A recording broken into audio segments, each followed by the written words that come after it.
السلام علیکم۔ کیسے ہیں آپ سب؟ امید کرتی ہوں آپ سب بہت خیریت سے ہوں گے۔ آئیے سبق کا باقاعدہ آغاز کرتے ہیں۔ ہمارے آج کے سبق کا عنوان دیکھ لیتے ہیں۔ ہمارے سبق کا عنوان ہے ارکان اسلام، جو کہ صفحہ نمبر 12 اور 13 پر موجود ہے۔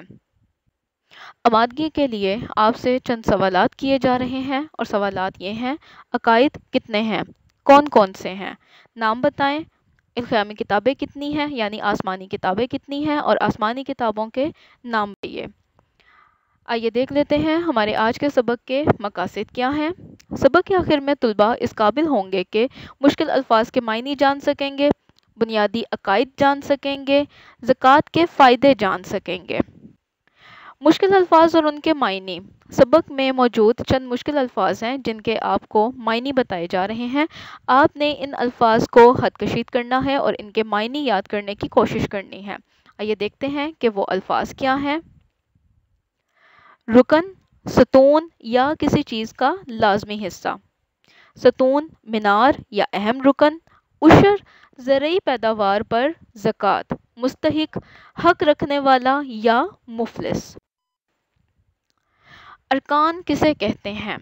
یعنی ارکان کے بارے میں آپ جانیں گے، ارکان کی تعریف آپ جانیں گے۔ ارکان رکن کی جمع ہے، جس کا معنی ہے ستون یا کسی چیز کا لازمی حصہ۔ جس طرح ایک عمارت ستونوں کے بغیر کھڑی نہیں رہ سکتی، اسی طرح اسلام کی عمارت بھی خاص ستونوں یعنی عبادات کے بغیر قائم نہیں رہ سکتی، اور اسلام ان کے بغیر مکمل نہیں ہے۔ یہی عبادات ارکان اسلام کہلاتی ہے۔ ارکان اسلام ہیں، ارکان اسلام کہلاتی ہیں۔ اس کی میں مزید تھوڑی سی آپ کو وضاحت کر دوں۔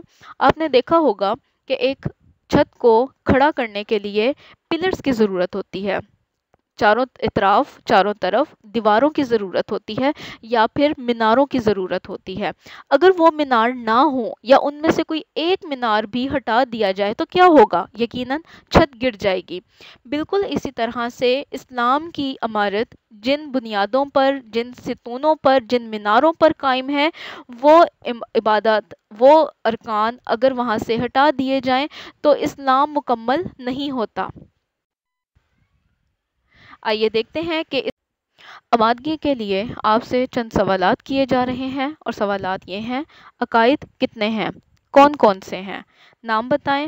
الخیامی کتابیں کتنی ہیں، یعنی آسمانی کتابیں کتنی ہیں، اور آسمانی کتابوں کے نام۔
زکوٰۃ کسے کہتے ہیں؟ دیکھتے ہیں کہ زکوٰۃ کی تعریف کیا ہے۔ زکوٰۃ کسے کہتے ہیں؟ زکوٰۃ کے معنی پاک ہونا یا بڑھنا کے ہیں۔ اسلام میں اس سے مراد ہے کہ ہر صاحب نصاب اپنے مال سے مستحق لوگوں کے لیے 2.5% حصہ نکالے۔ 2.5% یعنی 2.5%، 2/1/2 حصہ۔ آگے دیکھتے ہیں صاحب نصاب کون ہوتا ہے۔ دیکھتے ہیں جس کے پاس 52.5 تولے سونا ہو، یا 52.5 تولے چاندی ہو، یا اتنی ہی قیمت کا مال موجود ہو، اور وہ مال اس کے پاس 1 سال تک ویسے ہی پڑا رہے۔ یعنی زکوٰۃ ادا کرنے کے لیے یہ بات ہونا بہت ضروری ہے کہ 1 سال تک اس کے پاس یہ مال یعنی سونا ہے یا چاندی ہے. اگر سونا چاندی نہیں ہے تو اتنی ہی مالیت کا یعنی اتنی ہی قیمت کا مقدار کا مال اس کے پاس موجود ہے، یعنی 52.5 تولے کے قریب اس کے پاس کسی بھی قسم کا مال موجود ہے، تو کیا ہے کہ اور وہ اس کے پاس 1 سال تک پڑا رہا ہے، یعنی اس میں سے اس نے خرچ نہیں کیا بلکہ اس میں مزید اضافہ ہوتا رہا ہے. اگر وہ خرچ کر لیتا ہے تو آپ کو پتا ہے کہ وہ اتنی مالیت کا نہیں رہے گا، اس کی قیمت وہ نہیں رہے گی بلکہ کم ہو جائے گی. تو اس لیے 1 سال تک وہ ویسے ہی پڑا رہا ہے تو اس مال کے اوپر، اس سونے کے اوپر یا اس چاندی کے اوپر زکوٰۃ فرض ہو جاتی ہے. زکوٰۃ کے بارے میں آپ کو میں آیت بتانا چاہوں گی. وَأَقِیمُوا الصَّلَاةَ وَآتُوا الزَّکَاةَ وَارْکَعُوا مَعَ الرَّاکِعِینَ.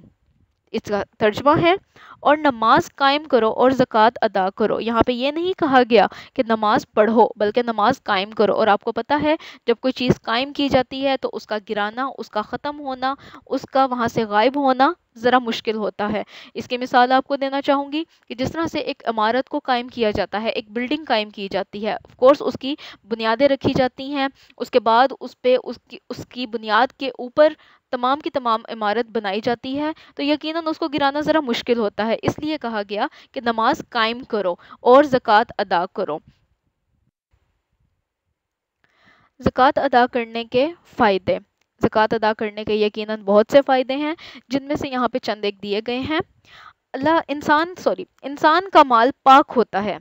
اللہ تعالیٰ مال میں برکت پیدا کرتے ہیں. مستحق لوگوں کی مدد ہوتی ہے. دل سے مال کی محبت کم ہو جاتی ہے. دل میں اللہ تعالیٰ کی محبت پیدا ہوتی ہے. تھوڑی سی وضاحت کرنا چاہوں گی کہ انسان کے پاس جتنا بھی مال ہوتا ہے، چاہے وہ جس صورت میں بھی ہو، اللہ تعالیٰ اس مال کو پاک اور صاف کر دیتے ہیں جب وہ اپنے اس مال میں سے زکوٰۃ دینا شروع کر دیتا ہے. اللہ تعالیٰ مال میں برکت پیدا کر دیتے ہیں. دیکھنے میں تو مال کم ہو جاتا ہے، 1 سال تک مال پڑا رہا، کروڑوں کے حساب سے تھا یا لاکھوں کے حساب سے تھا، اس میں سے مال تھوڑا سا نکال دیا، 2.5% حصہ زکوٰۃ کے لیے دے دیا.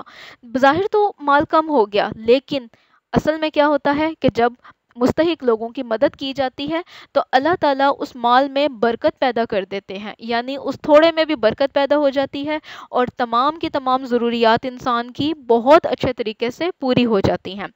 دل سے مال کی محبت بھی کم ہو جاتی ہے. جب دینا شروع کر دیا اللہ کی راہ میں، مستحق لوگوں کی مدد کرنا شروع کر دی، غریب لوگوں کی مدد کرنا شروع کر دی، جن کا حق تھا ان کو ان کا حق دینا شروع کر دیا، تو یقیناً مال کی محبت دل سے کم ہو جاتی ہے اور اللہ تعالیٰ کی محبت پیدا ہو جاتی ہے. اللہ تعالیٰ سے انسان زیادہ محبت کرنے لگ جاتا ہے. یہاں پہ زکوٰۃ کے بارے میں تھوڑا سا آپ کو اور بتانا چاہوں گی کہ اگر انسان کے پاس 52.5 تولے چاندی نہیں ہے، قیمت بھی نہیں ہے اس کے حساب سے، 52.5 تولے اس کے پاس سونا بھی نہیں ہے، لیکن اس کے پاس زرعی پیداوار ہے، تو زرعی پیداوار پر بھی زکوٰۃ فرض ہوتی ہے. یعنی جس زمین پر، جس کھیت پر وہ فصل اگا رہا ہے، اس کی کاشتکاری کر رہا ہے وہ، اور اس کے پاس اتنے ہی مالیت کی اس کے پاس وہ زمین ہے، اراضی ہے، اس پہ وہ زراعت اگا رہا ہے، تو اس پہ جو زکوٰۃ دی جاتی ہے اس کو عشر کہتے ہیں. زکوٰۃ 8 ہجری میں فرض ہوئی تھی اور اسلام میں زکوٰۃ کے لیے جو ہے اللہ تعالیٰ نے بہت زیادہ زور دیا ہے. فائدے ہم اس کے پہلے ہی یہاں پر دیکھ چکے ہوئے ہیں، باقی آپ اپنے سبق کا جب مطالعہ کریں گے تو مزید آپ کو بہت اچھے طریقے سے وضاحت ہو جائے گی. آئیے دیکھ لیتے ہیں کہ ہم نے آج کے سبق میں کیا پڑھا. اس کی دہرائی ہے. مشکل الفاظ کے معنی جانیں، ارکان اسلام کے معنی جانیں، ارکان کی تعداد جانی، صاحب نصاب کا مطلب جانا، زکوٰۃ کے معنی اور فائدے جانیں. آپ کو گھر کے لیے کام دیا جا رہا ہے، سبق کا بغور مطالعہ کریں اور معنی یاد کریں. سبق کے آخر میں دیے گئے سوالات کا مطالعہ کریں اور جوابات سوچیں. آپ نے سبق کو بہت اچھے طریقے سے پڑھنا ہے، آپ نے سبق کے سوالات کو بہت اچھے طریقے سے پڑھنا ہے تاکہ آئندہ آنے والے سبق میں آپ ان کے جوابات اچھے طریقے سے دے سکیں. امید کرتی ہوں سبق بہت اچھے طریقے سے سمجھ آ گیا ہوگا. اپنا بہت زیادہ خیال رکھیے گا اور دعاؤں میں یاد رکھیے گا. بہت بہت شکریہ.